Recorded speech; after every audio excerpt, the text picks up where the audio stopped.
ડભોઈ નગરપાલિકા દ્વારા આજે ગેરકાયદેસર દબાણ હટાવવાની કામગીરી ચીફ ઓફિસર શ્રીના આદેશ અનુસાર હાથ ધરેલ, જેમાં વિમલ સોસાયટી ખાતે 10 જેટલા વધારાના બાંધકામ કરેલા મકાનોમાં તોડફોડ કરીને તેમાં ટ્રાફિકની અડચણ, છીફવાડ અને ટાવર બજારમાં લારી ગલ્લા વગેરે હટાવવામાં આવ્યા. ડભોઈ નગરપાલિકા ચીફ ઓફિસર જય કિશન તડવીની સૂચના મુજબ વિમલ સોસાયટી પાસે સ્પોટ બની રહ્યું છે, જ્યાં આજુબાજુમાં આશરે 10 જેટલા મકાનો આવેલા હોય તેઓએ અડચણરૂપ વધારાનું બાંધકામ કરેલું, જેને ફરિયાદના આધારે વધારાનું બાંધકામ તોડી નાખવામાં આવ્યું હતું. નગરના છીપવાડ અને ટાવર બજારમાં ટ્રાફિકને અડચણરૂપ લારી ગલ્લા પથારા વગેરે ખસેડવામાં આવ્યા.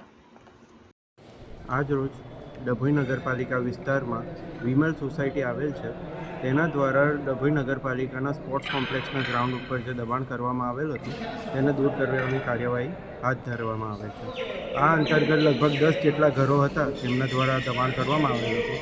તેમના કાયમી તથા કાચા જે દબાણો હતા એને દૂર કરેલ છે.